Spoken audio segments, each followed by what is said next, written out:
Sanjay, I don't think that's it. Get back up this evening, so we can just Okay. The reports. Okay. All right. I'd like to call to order the Zionsville Redevelopment Commission meeting for Monday, February 28th, 2022. I'd like to do a call on who is here from the RDC. See Colleen online. Jacqueline's online as well. Could we have the screen by chance? And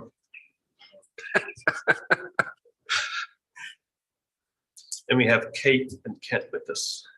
Thank you all for joining us. Is there anyone online that would like to be recognized? I do not believe so at this time. Okay, great, thank you. Oh, Sally Zelonis and John Towsley. Thank you. Okay, great. Agenda item 3, we'll push to next month's meeting. Yes, thank you. The old business, approval and adoption of our minutes from January 24th. They were included in your packet provided by owner.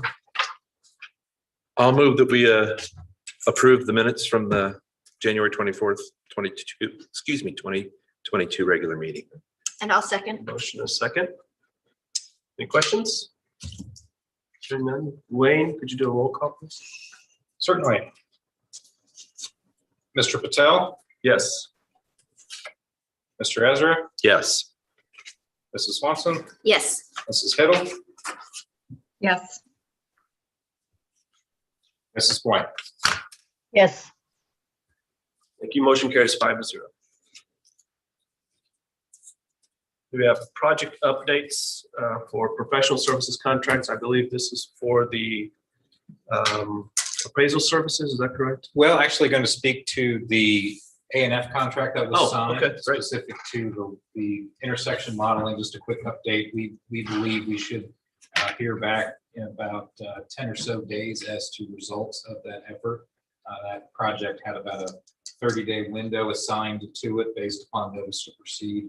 Certainly speaking with Lance, Director of the Public Works Department, indicated we should hear maybe as early as the end of this week with some data. So we'll be happy to share that out and share that news once so we have that information. Great, thank you. Item C is the CDC member appointment. I believe we still have some applications that are coming in, so we'll table this item to our March meeting. If I might just ask one question, what is the size of the CDC board currently? The size by its organizational charter, if you will, its articles of incorporation that are being presented to the state is 7, but it could be larger than the actual rules speak to. Its minimum size is 7. Certainly the idea is to grow the board a bit larger, given that it's now would be town-wide as a 501c3 organization.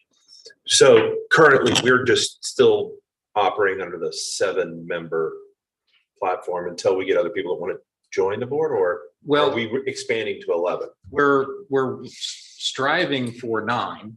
We might just have 7.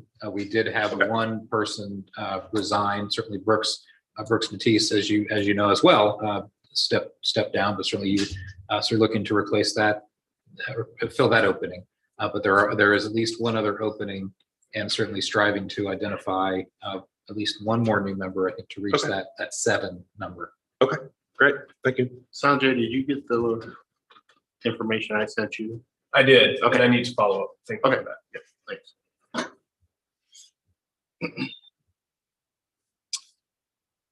Any other old business? So, new business, the farm at Zionsville PUD. We have a presentation from Scannell and Pittman Partners. Thank you, gentlemen.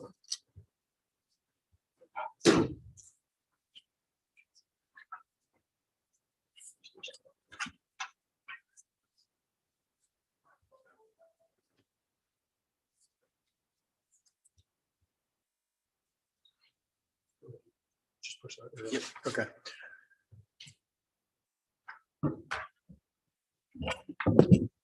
Hello and good evening. For the record, my name's Steve Pittman. I'm here with Pittman Partners, representing Pittman Investors. Pittman Investors is my partnership for Pittman Investors is me, my brother Chad, and my older brother Scott. Chad's here. My older brother Scott's not here. Pittman Investors is the entity that owns what we refer to the farm at Zionsville, which is a 48-acre tract on the southwest corner of 116, or actually Sycamore and US 421. So tonight we're here to talk about our project, to introduce the project to you all, bring everybody up to speed. It's been a long time, 2013, since we talked about this project before the town, and we're excited to get this going again. Our partners in this project I'd like to introduce Skinnell Properties. We've got Tom Jason and Sean Hitchcock here with us tonight. Sean happens to be a Zionsville resident as well. Our design architectural firm on this is Delve Design, and I believe Jamison Sills might be with us on the call. Do we know if he is or not? Okay, but anyways, Delve Design, and I know you guys are familiar with them. They've done some work for you all in your Gateway district. Our bond counsel is Hull Render, Jeremy Ulam, and he might be with us as well tonight. American Structure Point is our engineering firm, and then Context Design is our landscape architect. The next time I'm going to talk about is our PUD. So one of the nice things for all of you and the Plan Commission and the Town Council is that the project, the property we're going to talk about tonight, has already been approved.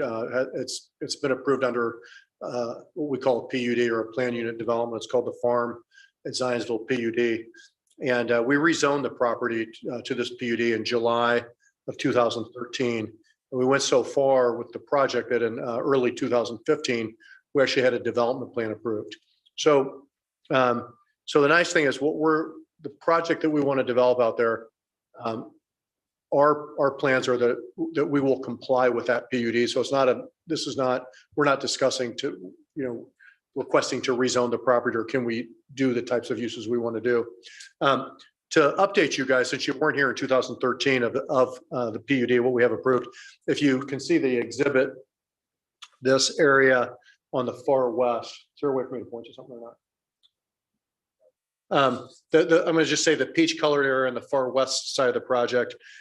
We created what I'm going to call districts, and that area is called our residential estate district. And we ended up selling that ground in 2015. And so it doesn't really matter who owns that property. What matters is what was approved and what's allowed to be on that property. So that's about 15 acres, and that's been approved for 6 estate lots. Then as you go from west to east, the area in yellow that fronts Sycamore, that's called the professional office district. And the PUD talks about, there's a list of approved uses, architectural guidelines, landscape guidelines, lighting, signage, all the things that we are required to follow. But that district's the professional office. Then when you come around that corner and you're up on Michigan Road, the area in blue, that's called the Michigan Road Overlay. Basically that's a retail district, and it talks about building materials and setbacks and all the things that we'll need to follow when we develop that. And then the larger area in the middle is called the Village Core District, and same sort of thing. It gives us all the rules that we are to follow when we want to come with a plan to develop. So as part of this PUD, which was approved in 2013, this was approved. We're allowed to build up to 225,000 square feet of office and retail space, and up to 400 multifamily units.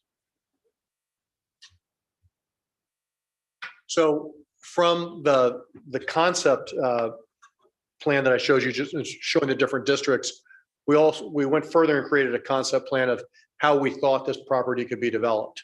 We started that in 2013, 2021. It's changed, and What you can see, I'm going to start along 421. We're showing what we think and how this property could be developed out. The area in yellow fronting 421 would be different retail uses. It could be, we're allowed drive-throughs, we're allowed all sorts of different retail type uses. And one of the things when we got this approved, we talked about allowing us to provide buildings and retail services that people wanted in terms of allowing drive-throughs and how you park car, how you deliver your product. But we're going to be have very high-end architectural finishes and building materials and architecture or landscaping standards. You can see the area in yellow, we're showing that as retail. As you go along Sycamore, we're showing an additional 36,000 feet of office or medical office. We've had all sorts of conversations over the years of different potential users who could be in there, but we like the idea of having daytime traffic there with office uses. We like the fact that if you have retail, office users are going to be and workers are going to be attracted to be there to have places they can walk and have lunch and do those sorts of things. The area, the big box that you see there, back in 2013, 2014, we had planned on having a fresh fare by Kroger, and they needed to move on, so they acquired the store south of us on 106th and the store here in town. So that's no longer going to be a Kroger. More recently, we had a signed letter intent with another upscale organic grocery store out of state. They got somewhat concerned with the Hy-Vee announcement of the new 150,000 square foot store. So they've told us they don't plan on moving forward with that. We're talking to several other grocery stores. It's our goal. We'd like to have a grocery store there. We think the town would like to have a grocery store. So we don't currently have a grocery store, but we're working on it. The area up here in the north area where we're showing a couple different colored boxes there.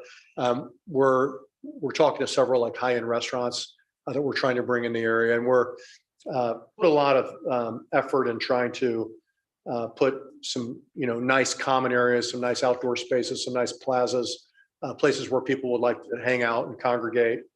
And then of course the area in white is going to be the multifamily area that the Skinnell guys are going to talk about here in a minute, and what we want to do on that. The area in blue that's just south of, it's just to the west of the grocery store. That's an area that we actually don't necessarily know what that use is going to be. We're, as the whole area develops out, we think it could be a number of different things. Like one of the things we've seen in Carmel where they've pulled off the plazas and the hardscapes and the open spaces really well. They've got good retail and restaurants. There's some places where they've done like, $1 million condominiums where people park underneath and they walk to the grocery store, walk to the restaurant. So we think it could be a really nice area to have upscale living as well.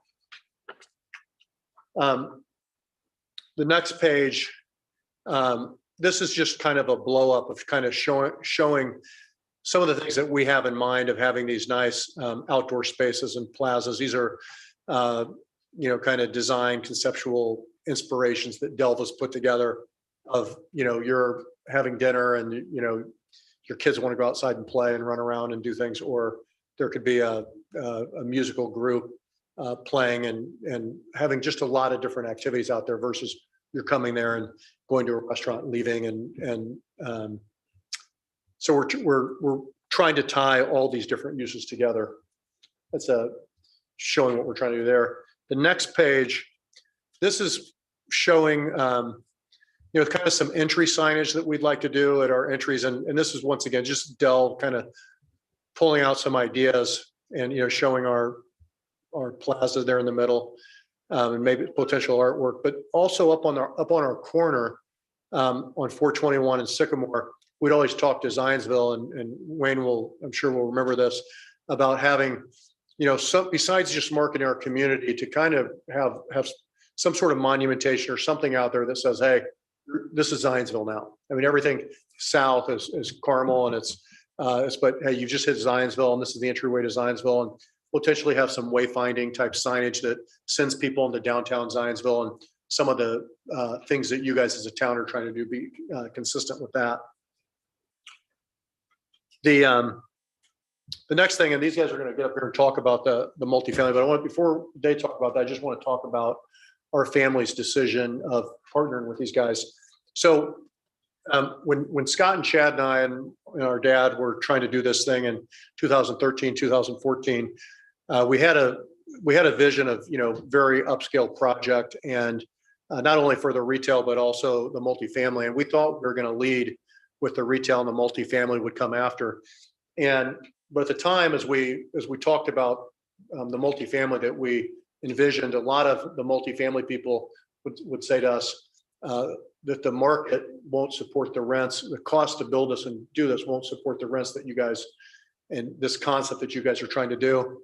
And so when I'm looking for the silver lining and the delays that we had in getting this project going, is over that time, the market, we really feel that the market has come to us, and that this area and the rents that we can get allow us to do what we think is, maybe the nicest multifamily project that you're going to see in central Indiana. Very upscale, structured parking, very nice amenities from, fitness centers and yoga studios and pools and outdoor spaces and rooftop decks and some of those things. So you guys will talk about that in more detail. But the other thing that was kind of interesting is a lot of the multifamily people that you see in this town, we have a lot of them. A lot of them are very good, that were talking to us about partnering with us and doing this project. We actually, went to Skinnell and said, hey, we're really interested in working with you guys on this, because we've seen a lot of the other stuff they've done. Not only multifamily, we've done a lot of student housing around the country. They've done some other really nice kind of urban projects. They're also a very large industrial developer. They're one of the largest privately held development companies in the country. In fact, they did the FedEx project here in Zionsville. I don't know if you work with these guys or not, but so one of the things that was important to us is people that were very good at what they did, but also very successful financially, because when you look at a big project like this that will probably invest just on the multifamily side over $100 million, that prices have gone up in the last 12 months 30 to 40%. And if you have cost overruns, your leasing is slow, what have you. We want people that have the ability to weather whatever storm that we could hit. Hopefully we won't. Also, as you look at a project like this, and when you look at doing a TIF, we wanted to make sure we're working with someone that has the ability to buy their own TIF bonds and have the financial wherewithal to do that. And so anyway, over a period of time, we got comfortable with each other, put together a project agreement where, our family, our goal is to own or be in an ownership position on all of this. So right now we're in a partnership with Skinnell to own the multifamily with them. And Scott, Chad, and I, through Pittman Investors, are planning on owning the retail. So we have people contacting us all the time and say, will you sell this? Will you sell that? And our answers has always been no, we want to own this. That being said, I'm going to turn it over to you guys to talk about what you guys want to do. Well, thank you guys. We're honored to be here. Sean Hitchcock. I'm a director with Skinnell Properties over our multifamily group. So appreciate the time, appreciate the service to the town as a resident. Certainly, I get the joy today a little bit to talk about phase one. We've started the design process. And, I think for us, to back up a little bit with Dell, we spent the last probably 4 to 6 months actually trying to come up with what the appropriate vision for this site is. That's probably, 2 to 3 times the time we spend a lot of times. But I think our feeling is this is potentially the most impactful site and corner that any of us will ever probably be a part of within our career. This is a generational site. It's not only the Pittman family name. This site and the entrance and what it can do to Zionsville as a new destination could be really impactful, good or bad. And so the weight of that, the stewardship that we feel for that is really, really important. So in partnership with Delve on our design team, we spent actually probably a good 6 weeks on some of the warm and fuzzy stuff here I want to talk about today, so bear with me. But talking through really what are our missions and our vision for the project. We feel like the multifamily component as well as the retail component, we need to have something, a sieve that we're going to pass our decisions through to really do something that's exceptional on the site. And I think otherwise we're going to end up with a 10-year product on a generational site, on a 100-year site. And that's not what any of us want for Zionsville. It's not what I want as a resident for Zionsville either. This site is massively important as well as massively complex. There's a lot of topography, as you know, across the site as you've driven by it. The market conditions are harder than ever. And so we really wanted to start with the vision in mind and the end in mind so that we could pass all of our design decisions and hopefully create one master site that's not bifurcated across retail and multifamily. We really want to create a destination, a new destination that's not going to replace the village or compete with the village, but complement it. We want to bring new density, and we want to define as you're coming up Michigan Road, as you're coming down 116th, that you're in Zionsville now, is our hope. So starting with those three goals, the first one is to preserve the legacy and the identity of Pittman Farms. So that's kind of a funny goal to say you want to preserve the legacy of a farm when inherently to develop the farm, we're going to tear down the farm and put up some buildings ideally. What that means to us is really about how we're going to operate. So that's an integrity statement for our group, and that we really care about doing what we say we're going to do. When we make mistakes, owning those mistakes, following through on the details, communicating clearly and early. So the first example of that is we've actually met with Superintendent Robinson and Becky Kaufman early on, before we knew even what we know today, knowing that redistricting was coming down the pike, and knowing that this project, while approved in the PUD, has kind of been a little bit of a sleeping giant for 10 years now that is easily forgotten. A lot of us weren't here. A lot of council members, school board people weren't involved when this was happening. So they're aware of it. We wanted them to know that while we don't know the details, we don't know the timing, that there's potentially 400 units coming online here over the next couple of years, so that could be factored into the redistricting decision as well. The second goal is to join downtown Zionsville in defining what is authentically Zionsville. So knowing there's some new design standards, development standards that have been the town has been working on with Delve. I think some of the maybe the inconsistency of development around Zionsville has been a challenge for a long time, and that's an appropriate next step for the town to take, is to start to define our design standards and development standards. We want to be a partner in that. We think what this site deserves and what the site needs is really excellent architecture. We're leading with landscape architecture. You saw context design.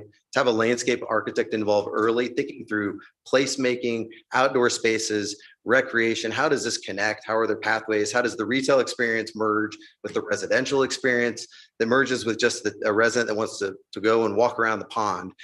Really important to us. We think really equally important to the town. But as far as design standards, the last thing we want is, a 3-story vinyl apartment sitting on this corner. We think it needs to be better than that. It needs to be timeless, and it needs to be relevant as well. Next, we want to set a standard for what makes Pittman and Skinnell projects exceptional. So a lot of you probably haven't heard of Skinnell Properties or Pittman. We fly very much under the radar. We are not a marketing company. We are developers that like to do things and do them well and then go home to our families. And so this is a little bit of a coming out party for us in Indianapolis on the multifamily side. A lot of folks don't know that we do it. We've done a little over $1 billion of multifamily development in the last 5 years at Skinnell, all privately owned, but we kind of typically do that with partners in towns and visions that we believe in. We're not a volume developer. We're not out looking to do 20 and 30 projects a year. We do 1 or 2 and try to do them really well when we believe in the community and the impact and the partnership around them. So that's why we're here today. Those are our goals. Certainly part of this discussion, cutting to the chase, is that, our discussion, and Tom will jump in a little bit here, is to talk about establishing a new TIF district for the farm with 2 different phases, 2 different allocation areas. Phase 1, I'm going to talk a little bit about today, which is what we want to lead with on the project from a timeline perspective, is the infrastructure, which is the road that you see connecting Sycamore to Michigan. So this is a large road. It's easy to lose, I think, a little bit of the scale in the drawing here. A lot of topography, retaining walls. We've got about 300 feet of retaining wall on the bottom part of this road, about 15, 20 feet tall. This is a road designed to town standards, but with all of the infrastructure that's going to both feed the multifamily today, as well as all of the future retail development later. The goal of our multifamily and the phase 1 development in the infrastructure is to maximize density on the site, minimize our land use so that we can maximize the commercial AV on the site and lower that cost of entry for those commercial retail tenants. That's really the goal, is to lead with the multifamily and just kind of set the tone. So a little bit more on the infrastructure. Largely it's landscaping. It's the large detention that's on the southwest corner of the site. Size, water, unfortunately, is always a challenge to manage. It's always an expensive thing to manage. The goal is that this project would retain all of the water for the entire site on this pond. We actually intend to kind of leverage that as an amenity. Use the hill, use the topography instead of fight it.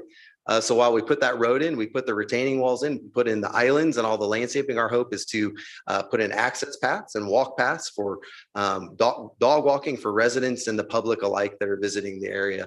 Again, we keep coming back to the word hamlet, which was a new word to me. That's a word that was in the Zionsville new town development standards. It's not just a play, it's actually a place within a place. And so that is our goal, is to create not just, I'm going to go to the grocery store, but I'm going to go to a restaurant. Maybe I'm going to go for a walk while I'm waiting. The resident can walk over to the groceries. They can walk to the bank or wherever they're going on site. And we're creating kind of a new destination. The yard in Fishers is a good example. Bottle Works downtown is a good example. We want to create one cohesive master plan with Pittman Partners here.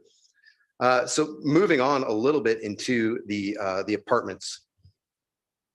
So right now we're planning 400 apartments per the PUD is our hope. And again, our goal is to really lead with vision and kind of swing for the fences, if you will. And that's part of the discussion for the TIF. Is both the intensity of the infrastructure. We're kind of out for estimating right now on our first schematic design. We've got probably somewhere in the $7 to $10 million of infrastructure on between the roads, all of the utility mains that need to go in, as well as retaining walls, site retention, landscaping packages, all of the things that we kind of need to do on the whole of the site, roundabouts. I'll talk about traffic here in a moment as well. But on the apartments, we really wanted to think through architecturally something that is both timeless, but also modern. I think it's easy to overswing modern. We end up with bright colors that in 5 years, they look corny and they fade and they're not great. We don't want to be Chip and Joanna Gaines. And if they're listening to this, I apologize.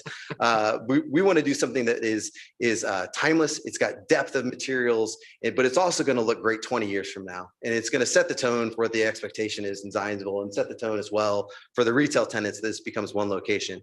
So you'll see a little bit of that. We'll show you some renderings here in a moment. But right now we're looking at 400 units, 1, 2, and 3 bedrooms, really focusing on 1 and 2 bedrooms. So we're looking around 5% of 3 bedroom units. So pretty minimal. So largely heavily on the 1, 2 bedrooms. Fully structured parking, you'll see in this large building, which is 267 units. We're showing about a 25 stall parking garage that's fully screened with units. So no fake screening that you're supposed to pretend that you don't see the garage behind it. There's a garage there. We're going to put units all the way around it is our hope to park both the residential in building A, B, and C, which are these 3 buildings, and then surface parking for the remainder. But if you see, like the goal here was not to have large, giant parking lots taking up this site, because essentially that's taking site usage away from the ability for more retail opportunities and commercial AV. So we've parked it really as minimally as we can on the surface, filled in around the buildings, which is this B building kind of, which is borders the retention, as well as C, which is kind of the balance. And so really heavily structured park. We're looking at clubhouse amenities packages that are really best in class in the market, slightly oversized units, more of what you would see in Carmel than Indianapolis. And so we're looking at large, steady work from home areas within the clubhouse space, golf simulator, pools, outdoor movie areas. We're kind of working on our landscaping packages, fire pits, as well as kind of this trail system that we're hoping to integrate throughout the site. Really quickly, before I hop to some of the eye candy or the renderings, if you will, where we're at, do want to talk about traffic. Certainly, I'll flip back one here. If you see where it says 3 here, these are kind of the initial phase 1, A cell, D cell on Sycamore and US 421. So we don't have answers for that today. We know traffic is a concern for everybody, and we're not hiding from that. This plan is really based off of the initial PUD from 2013. We have had our kickoff meeting with both Lance and George Lewis and the town engineers, as well as NDOT, and a new traffic study is underway with A&F Engineering. It's a pretty extensive study. It's going to take them, probably another 30 to 60 days in order to complete that data. So once we get that, our intent is then to kind of circle the wagons and visit the traffic discussion and find certainly a solution that is really first and foremost right for the retail development. Our belief is if the retail works, the multifamily is going to work. We're fairly predictable with our ins and outs from a residential perspective, but it needs to work well from a retail perspective for quick visits back and forth, and certainly it needs to work for all the residents and the folks using US 421 and Sycamore and 116th today. So I'll hop forward a little bit here to some of the conceptual images.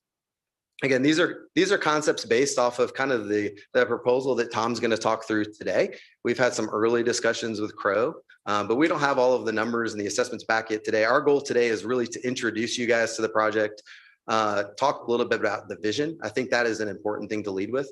And so this is our hope. This is fairly developed in that we believe this is real. We've got this into a full schematic design package, but do want to talk a little about the cadence of the materiality on the project that we're looking for. So this is a shot if you were coming down from Sycamore down south through the project, you see a little bit on the left, that kind of rusty looking wood. That would be what we call B building, which is kind of facing to the east. So the large building you're looking at is the large structured parking that sits behind those units. So we're looking at a combination of stone of some type, whether that's Coulter stone or sack stone, metal panels, a product called boral siding as well, which is an integral colored siding, but really heavy on the stone and then the metal, which you see is this some of this black as well as this kind of rust colored is what's called Corten steel. So again, we're looking, that's a patinaed pre-rusted steel that we're using to really highlight entrances.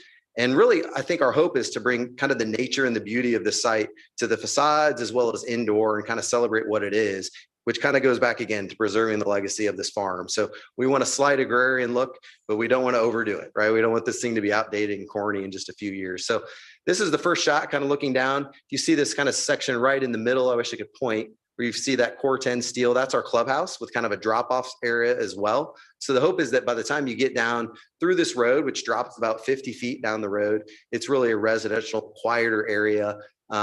We're actually looking at on our second building down on B to put kind of an outdoor pavilion that we hope is kind of open for everybody, right? Like certainly we're going to focus on the residents' use and their home, but the hope is that if folks are walking down the green belt that is being put in by the retail, that this is a great spot to sit steady, look out, read a book, whatever you want to do.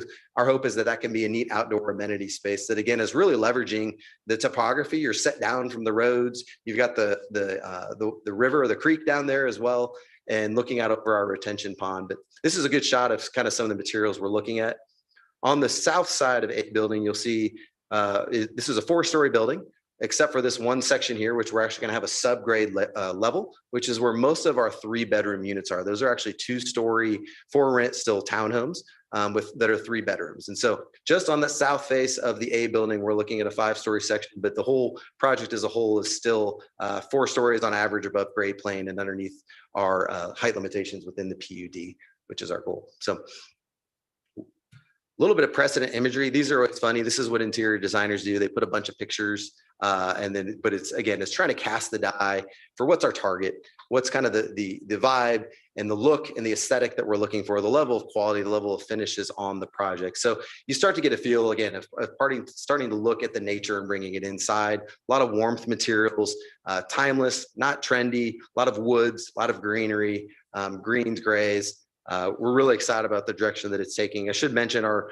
Delve Design has been just tremendous in figuring this out. We also have an interior designer, BKV Group out of Chicago, which they do this all over the country. We're really excited about the partnership with them and Delve, as well as with Context. Like we just have a really good creative, we call them the left brain team, just really creative folks that like to think both practically, but also think creatively about how we can create space differently and really create a place, not just an apartment, just not a no place 3-story garden style in the middle of a cornfield.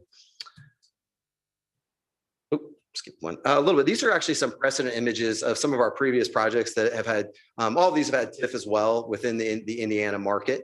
So in the top right, this is our project Pullman Point up in Fishers that we completed just last year. Top left is a project down in Evansville called Post House. So that was both TIF as well as a regional cities grant through the Southwest Regional Community Development. And then we've got another picture there from Brownsburg as well. We completed a project. So this is just, again, trying to set the tone for how we like to operate, the level of detail we like to pay attention to. So with that, I'm going to pass it over to Tom here, and he's going to talk a little bit more about our first pass at some TIF district and numbers. Can we pause you just for a second to see if anyone from the RDC has any questions thus far, or anyone who's online? Colleen or Jacqueline, if you have any questions. I don't have any questions. I'm just kind of restating the objective is just an introduction to the project itself. There's no specific ask other than just, here's where you are. Is that correct? Yes, that's correct. I think our hope is that in the next meeting or two, we'd start talking more specifics about a TIF district. But today the goal is just simply an introduction and initial feedback. Thank you. Anyone else have any questions? Thanks, Sanjay. That's a great point. We'll get going. It's easy. All right, Tom, take it away. Yep, so like Sean said, we'll probably be back at the March meeting with a more firm request at that time. So we're currently working through the AV projections and the bond projections with Crow. And we'll be able to go into the details of those figures next meeting. But in the meantime, just want to highlight several items because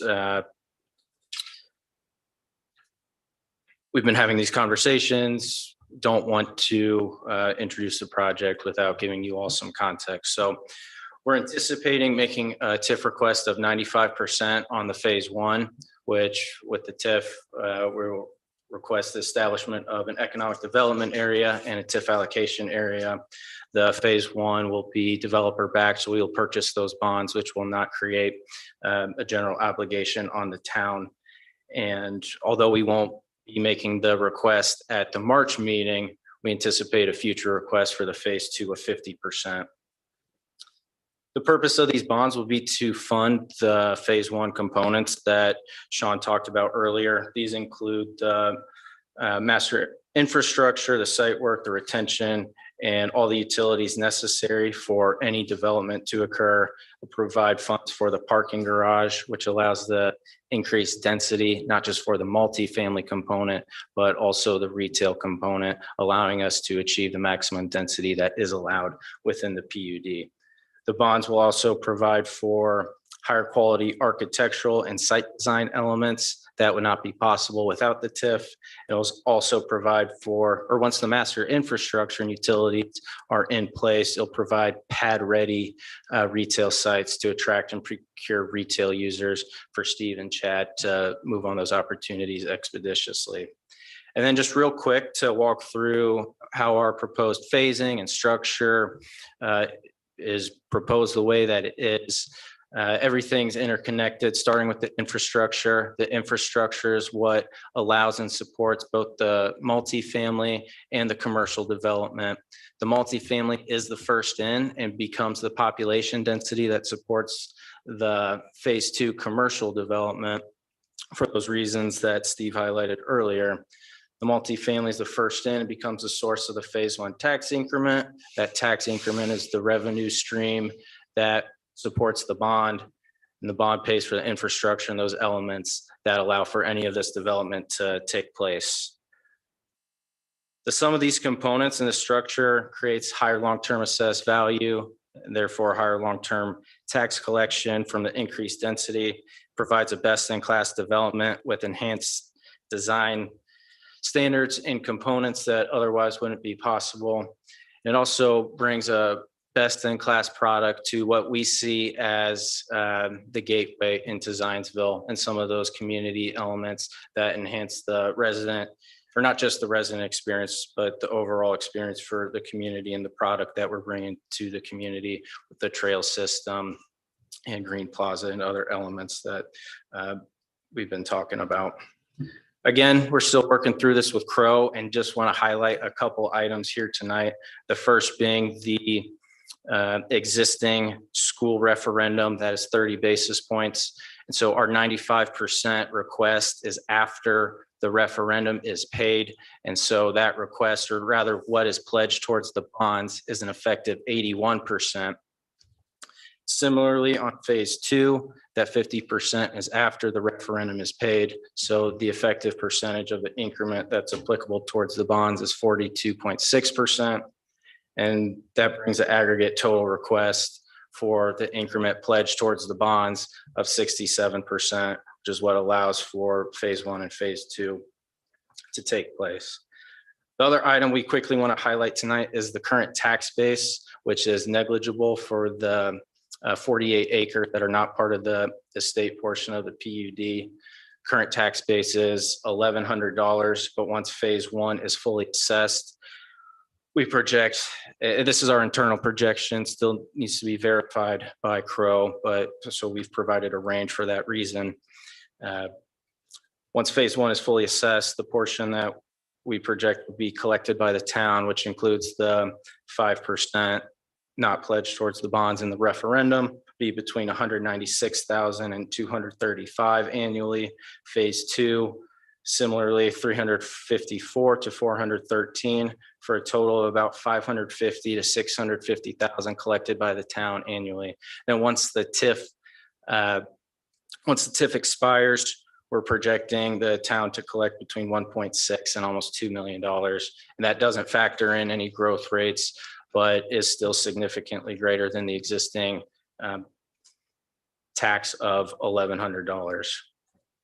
And that's based on a range of $50 to $60 million AV for the multifamily, and then $30 to $35 million AV for the phase 2. And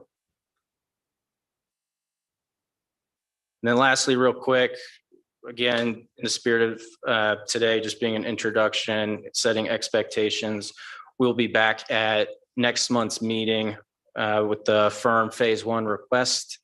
And then thereafter, assuming or hoping nothing gets continued, we would follow those other council and RDC subsequent meetings accordingly. As we've talked about, the proposed development is within the confines of the existing PUD. We're continuing our design and anticipate being on the Plan Commission's June hearing date. Once we receive those approvals, we will submit for permits targeting September, so we can start construction in Q3, Q4 of this year. The multifamily portion will be a 24-month construction period, but the infrastructure we anticipate will be a 12-month construction period, which will allow for Steve and Chad and Pittman Partners to capitalize on the phase 2 opportunities. And so that those won't be relying upon the completion of the multifamily. That's all we wanted to run through tonight. I know that was a lot, but I'm sure Steve, Sean, and myself are happy to answer any additional questions.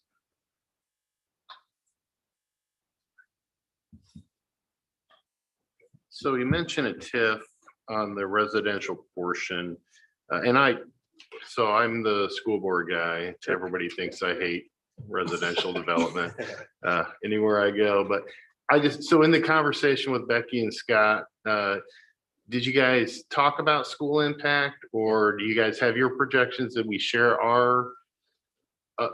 I'm sure they offered our model. We have a model developed by IBRC. And I don't know if you guys integrated that in your projections or. Yes, we, that strict application of the projection, and I apologize, I think it's the IBRC, the method or the methodology within that was simply a 10% factor on the total unit count.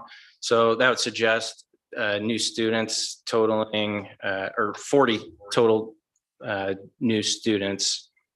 And we walked through what the current districting was and what schools those students were projected to go to. But we did not have our unit mix finalized at the time. We've since followed up with Dr. Robeson and Mrs. Kaufman providing that unit mix, just knowing that there's an ongoing redistricting effort. Sure, okay. I'm trying to think of where that would go based on what we passed. Eagle and Last week CMS. could be Eagle and Z, yeah.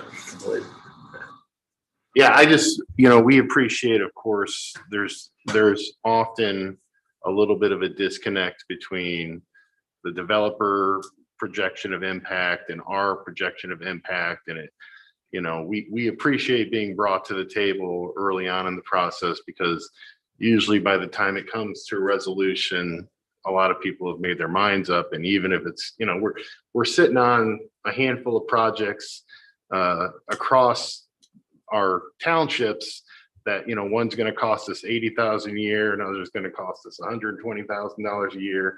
And at a certain point, those add up and we're already sort of pinching pennies to make it all work. So, I hope we'll continue to have good discussions about how all that plays out at the end, because there are mechanisms built in that we could explore if it does look like that's how it's going to play out. So I appreciate that. Yeah, certainly our intent was to be conservative and use kind of the calculator to put out kind of a worst case scenario, because you never know, even with 1s, 2s, and 3s, it's a complete variable. And they had some other great feedback just on the project as a whole. thinking through, more steady spaces, tutoring spaces. And so we've tried to take those into account in our clubhouse as well. We have kind of a mezzanine plan that's got, 2 or 3 small phone booth size, kind of study rooms, whether that's work from home, or we actually see a lot of tutoring happen even in our projects. So tried to think through that as well. Sure. So it was actually really good feedback for a couple different reasons. Yeah, that's great. Had a good perspective. Do you have a guess about rents? As of today, we're projecting $1.70 to $1.75 per square foot. I appreciate it. I'll be quiet now. Good questions. I have a question about walkability. So I know from the Sycamore Yes. Street, there should be a pretty clear walking path all the way to the village. Is that correct? And then the bridge? Yeah, across the street. So really right across from, I'll go back here to our, find a good plan. So right across the street from kind of our entrance is where the walkway ends. Okay. I think one of the things is we've been trying to think about walkability, both from the community's perspective, whether you're in Raintree or whether you're coming from the village up, as well as from our residents down. That's a great way for us to set this project apart, right? Is to really link those two. It's obviously a pretty busy road, and that's a pretty heavy lift to figure out how do we get over there. I think as we've thought about it internally, the first path, the first kind of line of defense for us is to hopefully try to find a way to maybe even extend that walk up to Michigan Road and cross at the light. Is probably the safest way and probably the most cost-effective way. Again, that comes back a little bit down to our traffic study, because we're kind of guessing, we're in the dark until we get that data as far as the actual count. So depending on what our traffic impact is, we would love to find a way for both ways in partnership with the town to get across and connect those two. I think that could be a huge, huge opportunity. It's one we don't have an answer for today, but it's certainly on the radar as a big wish list item for us. What about the trail side? Yeah, right. At the south, is there, if I could see a bigger map, I mean. Yeah, so our intent isn't to connect down to Mayfield Lane. So those are large homes. That's a neighbor that we want to respect their area and their neighborhood and the level of homes. And that's a great. We've got a great buffer. Actually, probably one of these sheets that Steve had earlier. This is probably a good one. There's a great buffer in that river. And again, if you've been down there, the hill drops so much, and there's some large, mature kind of old growth trees. Our hope is we really want to buffer from them as much as I think they probably do too as well. So that pond, and then we really want to keep kind of the nature down there on the south of that pond. And so we're really, our intent is to keep our walking paths, if you will, really within the site. And it's at 48 acres. That's still fairly significant. It looks small on a map, but it should be a pretty neat kind of, we're calling it the dog walking circuit because we think, it could be a great asset for lots of people. Yeah. Kate, that's a really good question. We have talked about in the past of actually stubbing a trail to our property line, because you have that creek going there. And we've had some meetings with, can't remember who it was. May have been some council members. You're paying park impact fees for this. And there was discussion about maybe taking our park impact fees and extending that trail, following the creek, getting people to Zionsville Road. As a long-term project for the Parks Department, the town. That'd be a really, really cool thing. And we could get that trail, to the creek. Then it crosses over and, it hits Mayfield Lane. So that would be something that would have to be figured out how that would happen, but it'd be a really neat long-term project. Okay. Why not go either over or under Sycamore? Yeah. From your entrance. Sure. Or somewhere there. Yeah, I don't think it's out of the realm of possibility. Certainly, it's not super wide. And just, I think the ability, one, going over from just an ADA perspective, it gets pretty challenging with ramping up and down. Going under, again, you start talking about easements and property on the other side as well in order to ramp down on both ways. And so some of it is a cost discussion. Like, we don't want to hide from that. Both of those are remarkably expensive, albeit would be awesome. We would love that. But it's not super wide there. And I think the concern with going across there is that's really right also where the turn lane starts into left turn on Michigan or northbound US 421. So we're excited to get the traffic study back. The last one that was done was from 2013. So that'll be really important data that I think Matt Brown and ANF will be able to provide. But yeah, over and under would be great. In a perfect world, I think it's probably a pretty hard solution to find. Don't you think that though, if you went down, and maybe we're way putting the cart before the horse here, and I appreciate that, but taking it down to the intersection seems like that intersection would have to be redone. because there's a hard right Yeah. turn right off of Michigan right there. Correct. That right now people don't really pay attention. Right. Yeah. It would, I mean, Walkers, but- there's a sidewalk now that goes there. It's kind of what they call it, the road to nowhere, right? It's complete Yeah. the street, which a lot of cities call that, where they end up with sidewalk developments as developments occur, and then they just kind of stop in the middle of nowhere. Right. Which you see a lot on state highways, right? And even on Michigan Road, that's happening up by Interactive. You see some of those roads that just kind of, you're done, and then you go in the mud. And my family have been on it many times on the way to Zion Aqua. So I think our hope, that's the path of least resistance today. I think all we know is that it's a hope and it's a wish list item that we would love to find a way to connect the two. We don't have the solution today. We've really been focused on how do we make the site work, and knowing that that's certainly an ancillary goal that we'd love to partner with and figure out though. So sorry, I don't have a better answer yet, but hopefully we will someday. It was probably too deep, really, right now. Any other questions? Thank you, gentlemen. Great. Thank you guys for the time. Do you want to take a moment to speak with Brian Christ about the proposed schedule and just Absolutely. the steps? Because we do need to talk about the 4-step process to create a EDA. And then certainly, and per the schedule that was in front of you, a resolution or a declarative resolution will be coming back next month. And certainly Mr. Chris would need to first indicate, is there capacity there to conform to the schedule that's been presented to you? Sure, if Brian's available. Yes, I'm calling in remotely.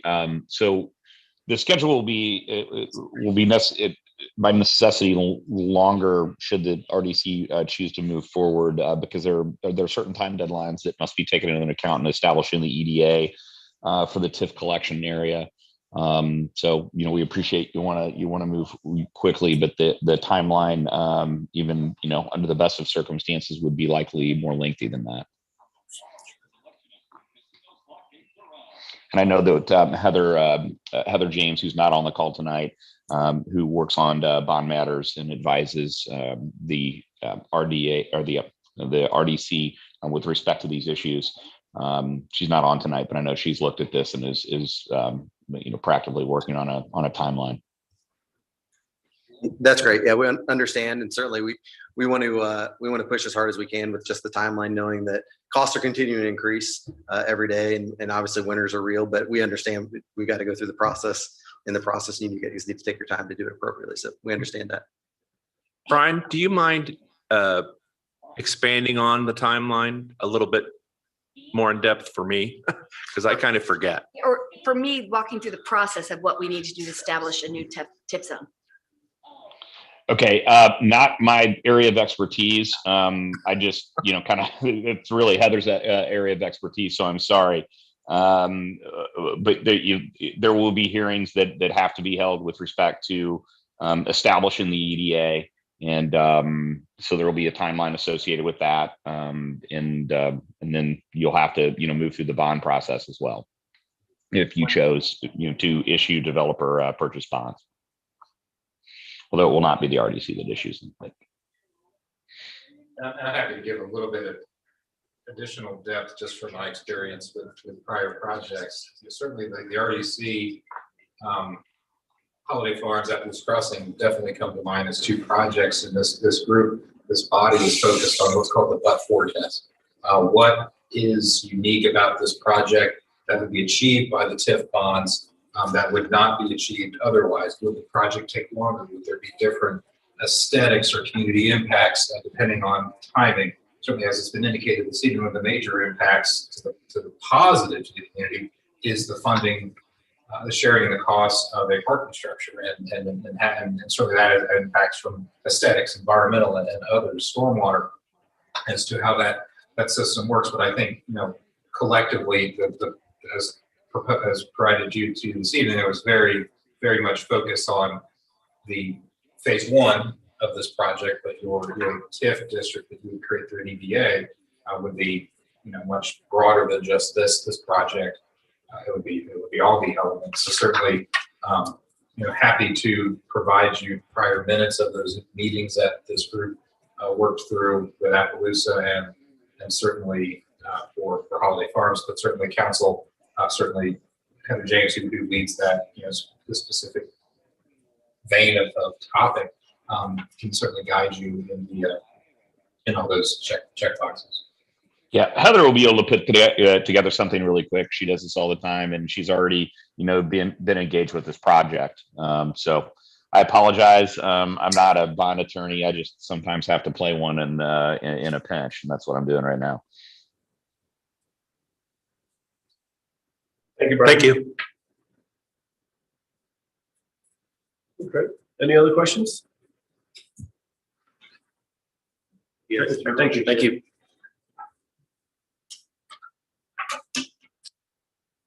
A couple of other items on our new business. In your packet, you have request for professional services for loopnet.com, who handles our website services for Creekside Corporate Park. And there's an expense for continuing on and making updates to the website. An expense of $711. And this is part of B, is that what we're talking about? Yes, And then the other one is for C, right? correct. Okay, I just want to be clear on that. Thank you. And I'm happy to speak to the expense as staff has identified it. So as this group certainly recalls, we're into our third set of marketing signage for Creekside Corporate Park. We have met on site with the vendor and working towards that installation. Jimmy Owen Young with our office has assisted with that. In that same breath, this group recalls it, definitely focused on what are all the things that we're doing related to marketing the property. This is yet another one of that component. This website, LoopNet, and there's another side of it as well that we operate under. But in order to access LoopNet, there is an expense. There's a publicly facing free side, which the government utilizes greatly, and other property owners, but certainly to have access to the commercialized side and have a little bit more and higher functionality does have an expense. So that's what the expense is identified here. This particular company, it's pretty easy and user-friendly platform across Indianapolis. And so we're just looking to have access to their commercial side of that website, and this is the expense of $711 for the remainder of 2022. They do have other platforms and other monthly fees, but we simply identified this one as a very nominal expense. It can get into hundreds of dollars a month if that's what the group is so inclined. We recommend $79 a month. I think we can make it happen.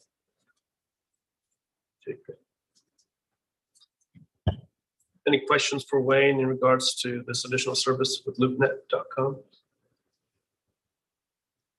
Okay. Entertain a motion to approve the additional services with loopnet.com for the duration of 2022. So moved. A motion, I will motion second. second. Okay, great. Any discussion? Hearing none. Do we still have our folks online? Our screens went blank. I'm still here. Okay, thank you. Yes, we can hear you. Wayne, if you could do a roll call, please. Certainly, Mr. Patel, Yes. Mr. Ezra, Yes. Ms. Swanson, Yes. Ms. Hiddle, Yes. Ms. Blind. Yes. Motion carries 5-0. Thank you. Next agenda item, if you may recall from last month, during our meeting, we had decided to engage and acquire proposals for appraisal of lot number 2 at the Town Hall PUD. And Wayne and Owen and their staff have solicited such proposals. And in your packet, as you can see, we have 4 proposals, one from Trainer and Associates, one from Wallbridge Property Advisors, Integra Realty Resources, and Don R. Site and Company. The staff is recommending approval of Trainer and Associates with the amount of $2,000 flat fee, and Wallbridge Property Advisors as the second appraisal in the amount of $2,500 flat fee. And certainly would expand on this just a little bit, Mr. Patel, if you don't mind. Sure. Certainly,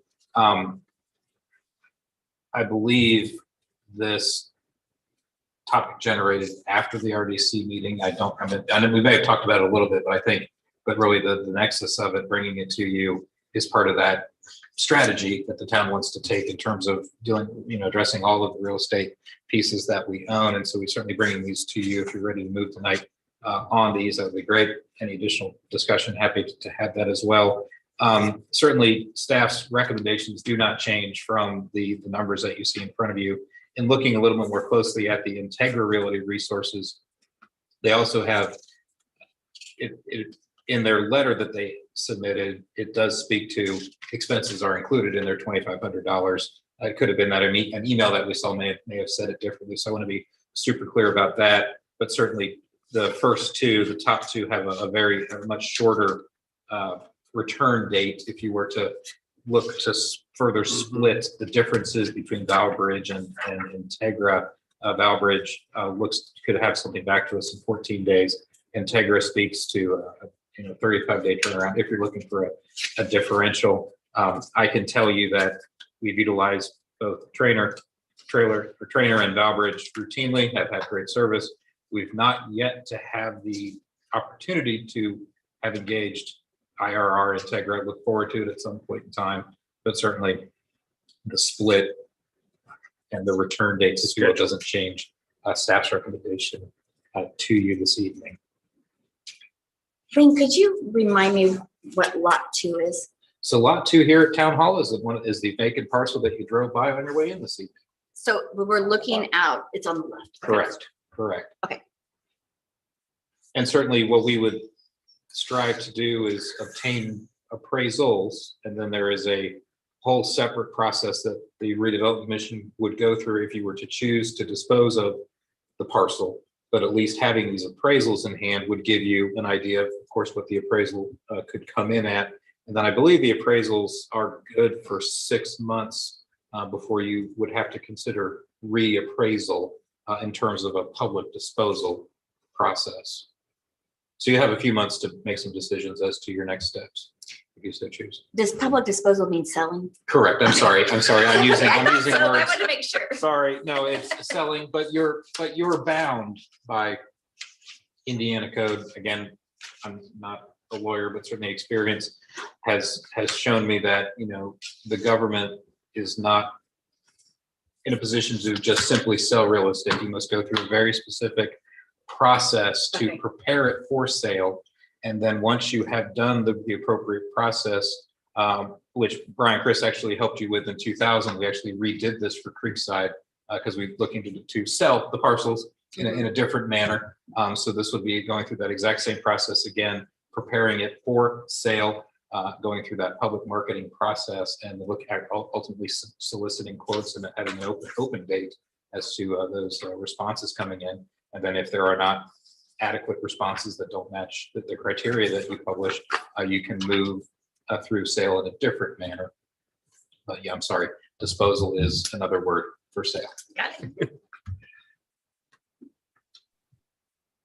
So in this situation, do we authorize you to make a selection, or are you looking for a motion to select one of these vendors for the appraisal?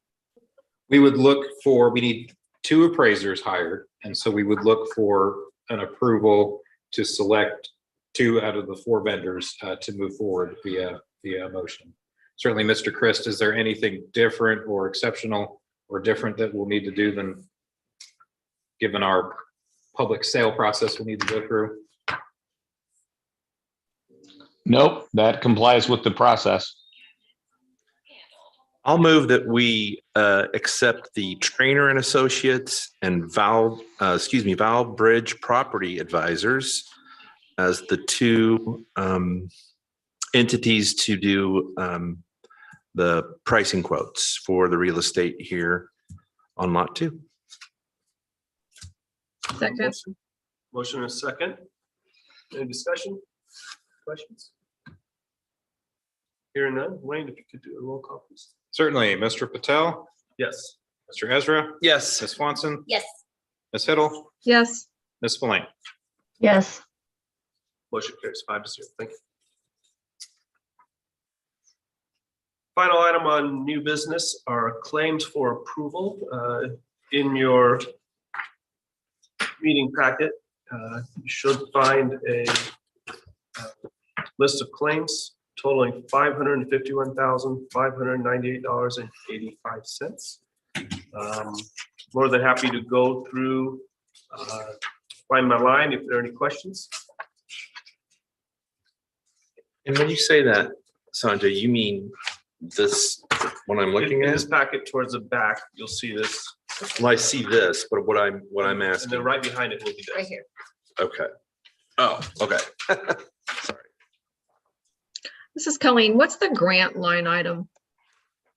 Excellent question, and that's, we did provide a document that accompanies that. So in 2014, when the first 15.89 acres of Creekside's acquisition, which is the ground that the town redevelopment commission purchased in May of 2013, was sold to then Lids Corporation.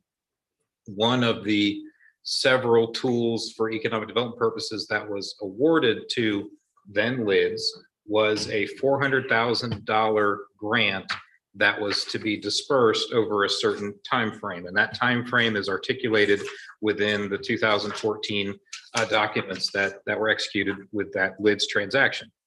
In 2019, and that payment schedule, let me back up for a second, I'm sorry, that payment schedule started just a few years after that transaction, and one payment went out.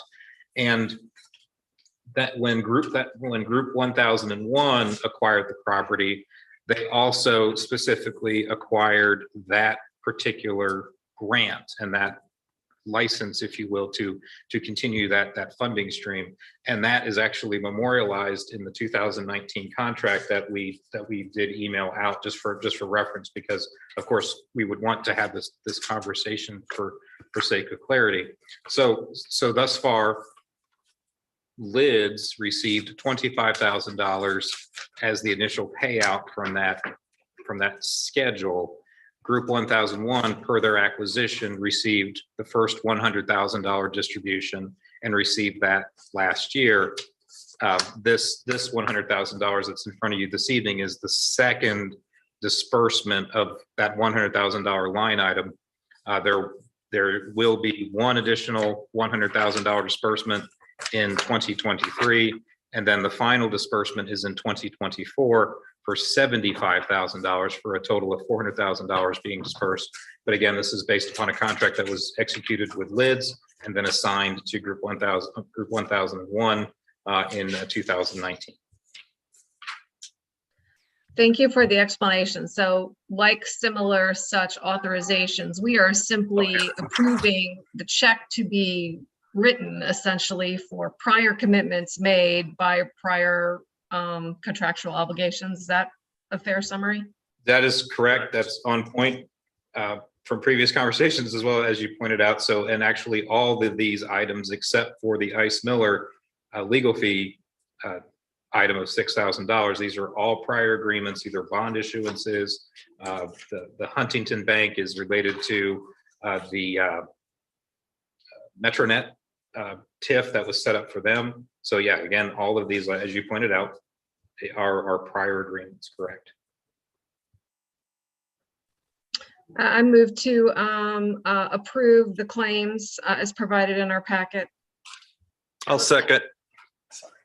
We have a motion and a second. Any discussion?